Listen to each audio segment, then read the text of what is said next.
This is the BAM School Podcast, where we talk about business adventure and mission with your host, Buddy Rathmel. Welcome to the BAM School Podcast. I'm excited today to introduce you to Liv Steffen. Brett and Liv were part of a community of young believers that we called Young Church in Chiang Mai, Thailand. They had come out and were part of launching a business called Expat Homes that is still in existence today. And we're over there for about 5 years. Is that right? For about 6 years. Yeah. 6 years in Chiang Mai, Thailand. And super fun to have them as friends and young folks that were in our orbit. And I'm going to share a Liv story where Liv rescued me one time. I had gotten a bug in my eye because I was riding my motorcycle without glasses or a helmet, and I got it out, but it was really hurting. So I went to a nurse, and she said, "Oh, you're good. You just have scratched your eye." So I laid in bed for about 24 hours, and I couldn't move my eye because every time I would move it, it would hurt.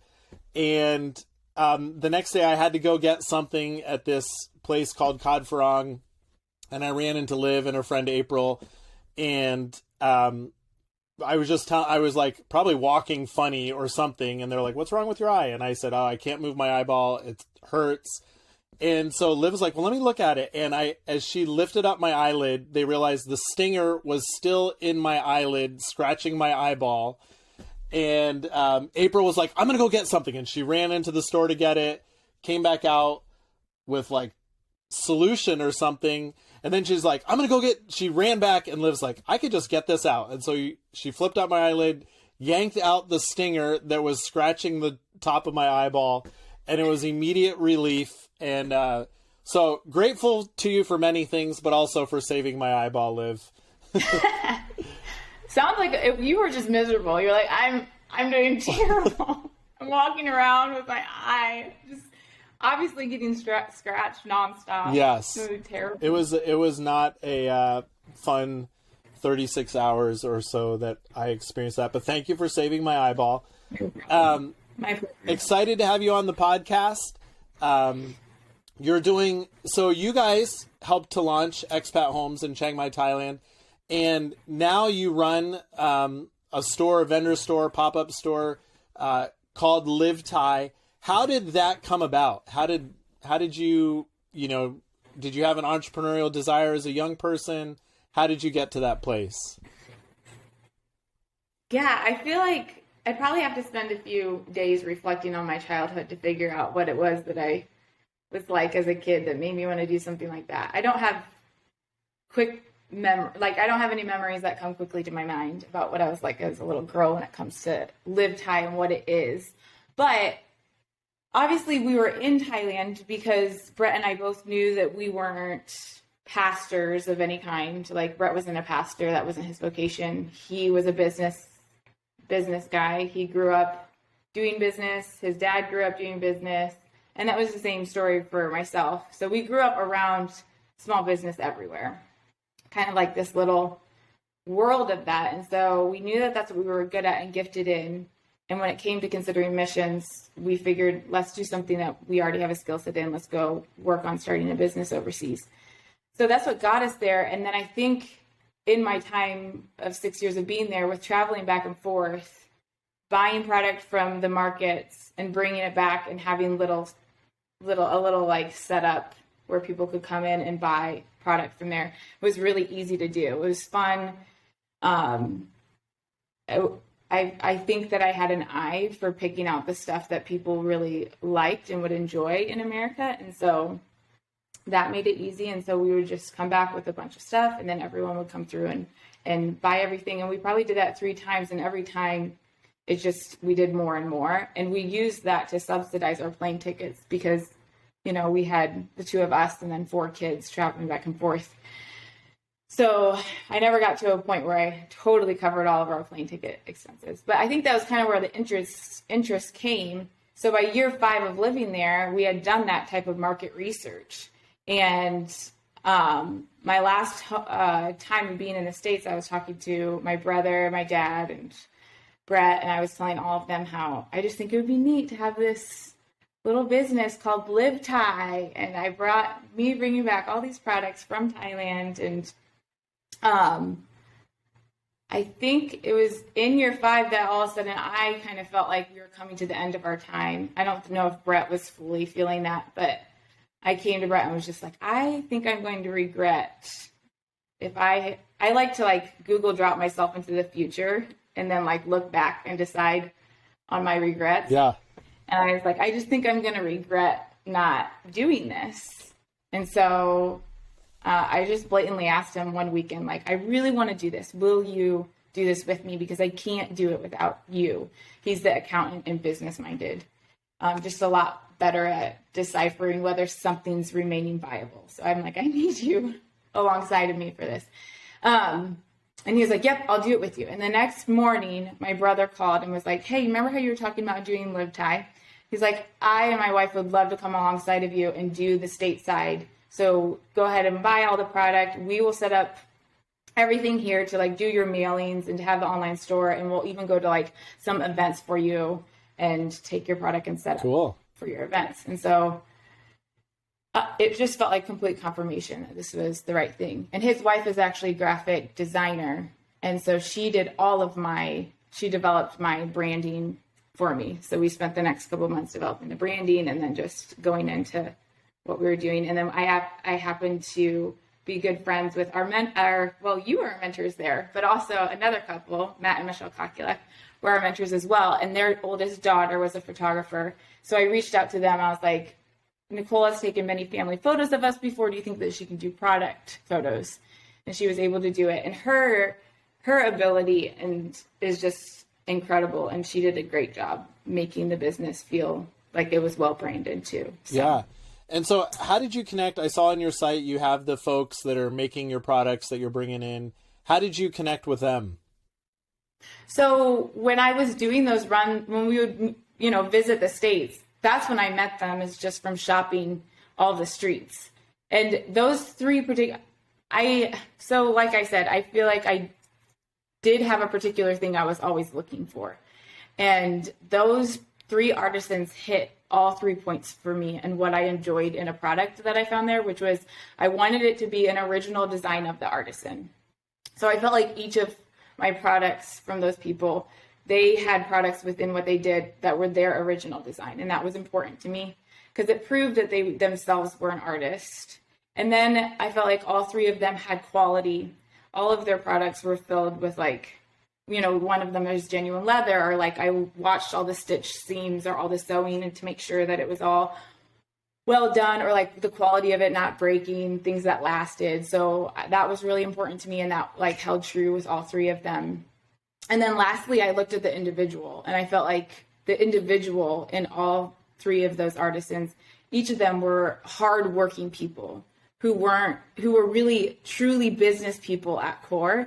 And of course, as I said earlier, like we were overseas because we ourselves were business people to minister to other business people and employ those people. And so I think your heart just has a heart for what you love, and seeing that those artisans were really hard workers. I think that's one of my greatest values that I was raised with.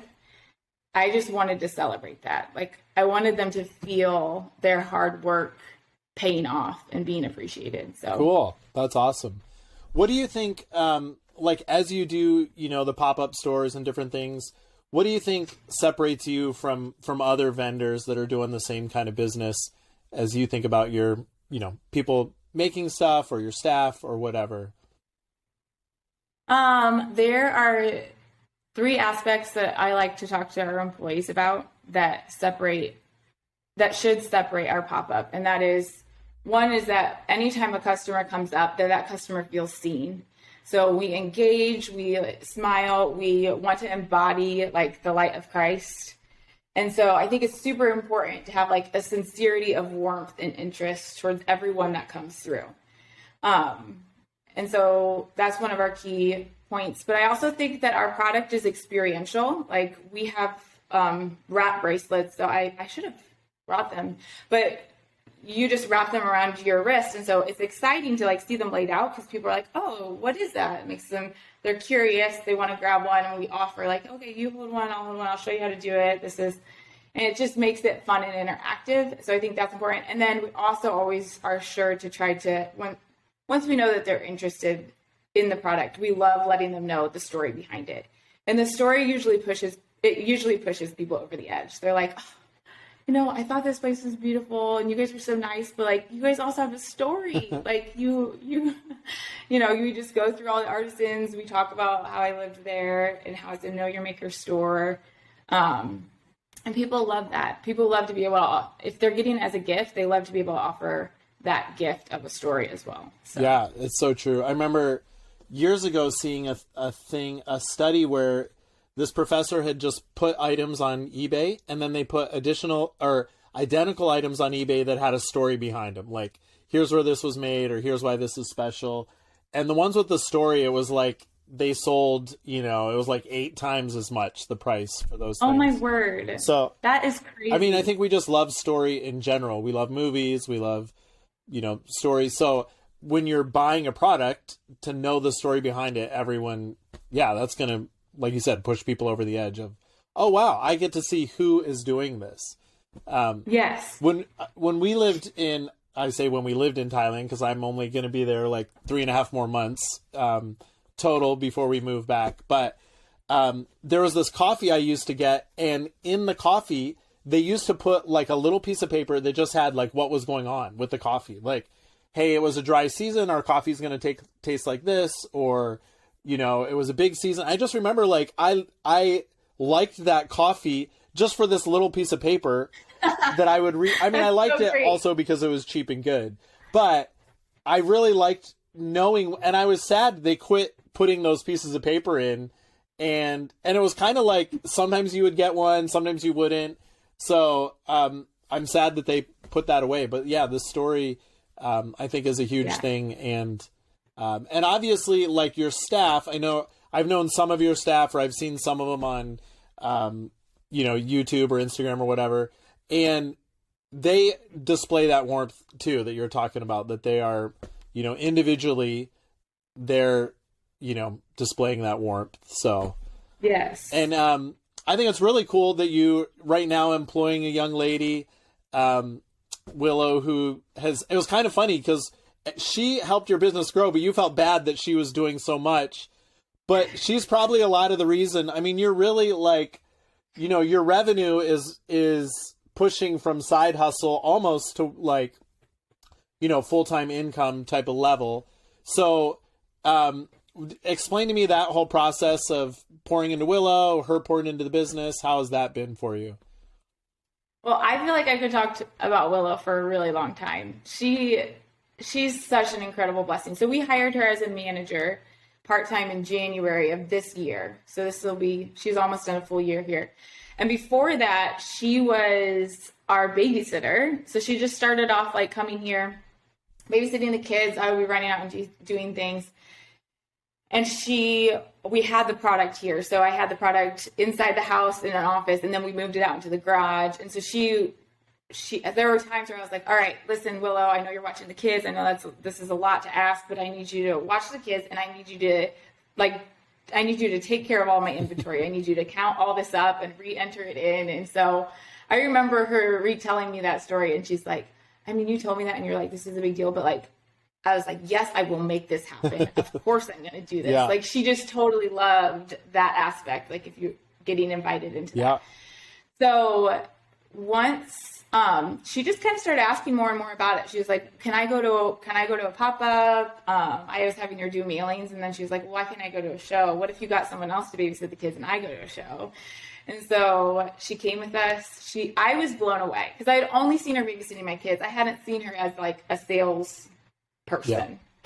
And I was so impressed with her ability to engage with people. And I still tell her, I'm like, I remember the first time you came and I stood to like work the bracelets because she had never done it before. And I was just like, listen, Willow, just watch me for a little bit and you'll catch on. It's really easy. And I remember standing there doing it and explaining everything and engaging with, and she literally probably within 15 minutes came over and was like, I want to do this. Cool. Like, get out of here. And like, she came in and she literally just took on like a whole, I was just so amazed by her. So later I've found out more and more of her story, which has been really fun because she is truly like, she's the one with the mini entrepreneur, like personality. So I would be like the mini like designer, like people would see me as a designer. Like that's how people would identify me probably as a kid and like now. But with her, she at 11 years old was on the side of her street in her neighborhood selling lemonade and cookies and like grew this little pop-up to where like everyone kind of in that area of Peoria just knew Willow and her cart. And before that, she was at a public school. And she said that there was a corner of the room that a teacher was like, you know what, I think we might make that into a little library. And she was like, oh, I'll organize all those books for you. Like, do you want me to organize those for you? I'll do that. Yeah. And so she said that she went in there and like organized all the books, like made that corner really cool. And then she was like, teacher, do you think that I could have my desk like over there and like I could kind of sit by it and then kids could come and check out and I could be like the librarian that like checks the books in and out. So then she would like check the books in and out. And she like had this whole like system going in the corner with, and so it just is a part of her blood. Yeah. Like it just runs through her. And so that's been really exciting to see and like watch her little story. Well, and it's really cool that you challenged her right from the start. Like I think good leaders have high support and high challenge, you know, and you supported her, but you gave her something to rise up to that she did. She rose to it. She rose to the next level. And yes. Like you were saying when we talked before the call, like you could give her like her own territory and she could go and run it and launch it. Oh, totally. And that's one of the cool things too, is to see like, okay, this is her gifting. This is who God created her to be. Let me push her in that direction, help her to flourish, you know. And it was funny that you said you were a designer. I remember now when Brett built one of the offices that I had in Thailand, that you came and like picked out the colors for us and told us what to do for different things. I'd forgotten about that until you just mentioned that. What in the bit of running the business, what have been some of the hard times for you in just running LivThai? What are some of the difficult pieces? I'm juggling a lot. Yeah. And so I'm a mom of 5 kids. So I think that, I don't know, I think that part has at times been more stressful than what I realized. Yeah. I think in the moments I don't see it, but I feel like right now I'm in a moment where I have enough space, like Willow's given me enough space, enough breathing room where I can finally look back and be like, wow, like I didn't realize how much that was weighing down on Yeah. me. So I think the moments that has maybe been hard at times is, you know, we started LivThai after having a big break with a baby. Like my 4th child was probably 2. And I think there was this level of like, okay, I have a little bit of capacity again to do something. And then we moved back to the States and had another baby. And in the midst of that, I took on like full-time work with LivThai because we moved back. And so we relocated all the online stuff into my house. So I think having all 3 of those things kind of compile on myself at one time was probably more stress than what I realized. Yeah, and I think Willow, you forgot to mention that you one. renovated your house in the middle of that too. Yeah, we renovated the house. Yeah. So and you know, Willow was obviously coming in as a babysitter and watching all of this happening over like 2 years. So I feel like she sometimes, as an outsider looking in, had a better grip on like my stress levels than I ever did. Yeah. So I think that, you know, just the juggling of that. But I also think that like at the same time in saying that, I think that is what like obedience and faithfulness looks like. Like there are times where it is weighty and it's hard, but like God calls us, especially, well, all of us, but I think women have this there's a complication in that, but it is true biblical femininity for us to have a lot of things going. Like we are mothers and we are children. At the same time, we're supposed to model to them what it is to be faithful with work. And that's what we're teaching them at the same time. So part of my teaching is to like have something that I'm being fruitful in, as well as that's part of the fruit of being fruitful in them, is to like give them that example and to raise them up with a godly example of what it is to have a good work theology. Yeah, I love it. So yeah, that's so cool. And really fun to, I know you work really hard. You and Brett both have a lot of energy.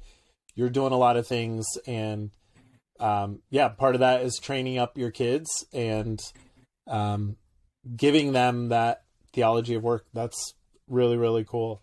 What's your favorite part of running a business, or what are the things that you really like about it? This is something that Brett said from the beginning that I would want, and I think is true, is that I like deciding the pace. Mm-hmm. I think it's because of what I just said. Like I know that I'm a mother first, like I'm a wife and mother first. And I think if I felt a strong need to perform or be pulled away from that because someone else was kind of telling me what my role in my work is, like if I had a co-owner or if I was like an employee for an owner, I think it would be a difficult situation for me because my heart is for my kids, and for my marriage and for like my home and that refuge and that building up that space. And so I think me being able to decide the pace of this and how it like comes alongside of our family and really blesses our family is probably the thing that I like about it. And I think that it does offer me it will and has offered me space to be creative. Yeah. And space to feel productive. I think in general in my life, I do like to have kind of these like big, kind of like how the analogy of the big rocks, and how we have those things first. I think one of the big rocks that I like to have in place is like something that I really feel like is a core foundational, purpose and meaning in my life. And obviously I have that with my kids, but I think that LivThai just automatically kind of has this default, like I know I'm about something. Yeah.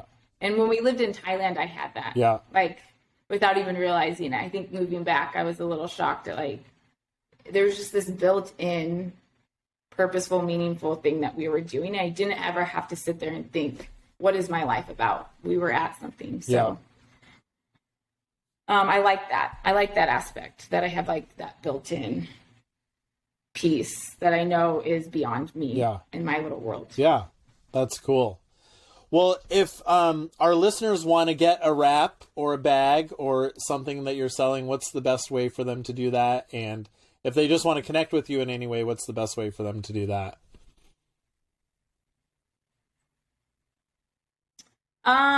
You can go to LivThai.com and we have a wide selection on LivThai.com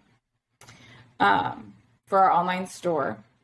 And then we love it if people follow us on Instagram. It actually is just a great, helpful way for you to stay on top of all of our pop-ups and what's going on there. So that is liv.thai, at liv.thai. We're also on Facebook. You can find us there. But those are about all of our platforms right now. All right, cool. Well, thanks so much, Liv. It was really fun having you on. Fun to hear your story about your journey of faith in the business world and how you're using that to, live out the person that God has created you to be and further the kingdom at the same time. Well, thank you. Thanks so much for having me. It was really fun. BAM School, facilitating a global, self-funding, disciple-making movement through business. Thanks for tuning in to the BAM School podcast. Find show notes, free courses, resources, and more at forbam.com.